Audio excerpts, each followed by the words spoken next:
পাল্টা ফাঁদ পেতে কুমারের চক্রান্ত হাতে নাতে ধরে কুমারকে পুলিশে দিল সূর্য। হ্যাঁ বন্ধুরা, আমরা এমনটাই দেখতে পাবো অনুরাগের ছোঁয়া ধারাবাহিকের আগামী পর্বগুলোতে। কুমারকে হাতে নাতে ধরে বাবার হারানো সম্মান ফিরিয়ে দিতে রূপা মা বাবাকে কাউকে কিচ্ছুটি না জানিয়ে সাক্ষ্যদীপকে গ্রামে ডাকে। রূপা বলে যে আমার একটা টেস্ট পরীক্ষা আছে, তাই আমাকে পাপার সাথে এক্ষুনি যেতে হবে। তবে দীপা বেশ বুঝতে পারে রূপা কিছুটা লুকোচ্ছে, কিন্তু সোনা আবারও রূপাকে ভুল বোঝে। দীপা রূপার সাথে যায় সূর্য ও সোনাকে কিচ্ছুটি না জানিয়ে। অপরদিকে কুমারের ভাড়া করা গুন্ডাগুলো সাক্ষ্যদীপের বাড়িতে গিয়ে আবারও হুমকি দেখাতে থাকে উর্মিকে। আর চারু গুন্ডাদের বলে দেয় যে দীপা ও তার পরিবার গ্রামে আছে। তবে চারু বলে যে কুমার দীপাদের কোনো ক্ষতি করতে পারবে না, ওরা এখানে আসছে, ওই গ্রামে কেউ নেই। এরপর কুমার ও তার দলবল যায় সেই গ্রামে বুধিয়ার বাড়িতে। কুমার লালিকে জিজ্ঞাসা করে সূর্য ও দীপার ছবি দেখিয়ে তারা এখানে আছে কিনা। সূর্যের প্ল্যান মতো লালি বলে যে হ্যাঁ ওরা এখানেই আছে, ওরা ঘরের মধ্যে ঘুমোচ্ছে। তখন কুমার ঘরের চারিপাশে কেরোসিন ঢেলে আগুন লাগিয়ে দেয়, আর লালি আড়াল থেকে সবটা দেখতে থাকে।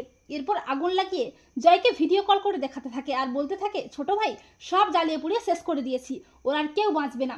দীপা ও রূপা সবাই তো ভয় পায় সূর্য শোনার জন্যে, কিন্তু সূর্য কুমারের প্ল্যান আগের থেকে বুঝতে পেরে প্ল্যান মতো কুমার আসার আগেই সোনাকে নিয়ে বেরিয়ে যায়।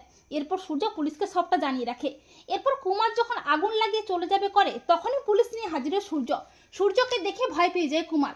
পুলিশের ভয়ে নিজেকে বাঁচাতে কুমার যখন পালাতে যাবে করে তখন সূর্য কুমারের ঘাড় চেপে ধরে।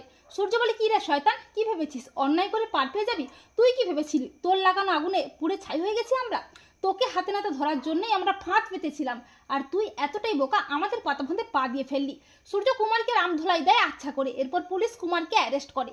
আর ঠিক তখনই দীপা রূপা সাক্ষ্য দিব সবাই চলে আসে। রূপা বলে অফিসার ওই শয়তানটাই চক্রান্ত করে আমার বাবাকে ফাঁসিয়ে বাবার বদনাম করেছে।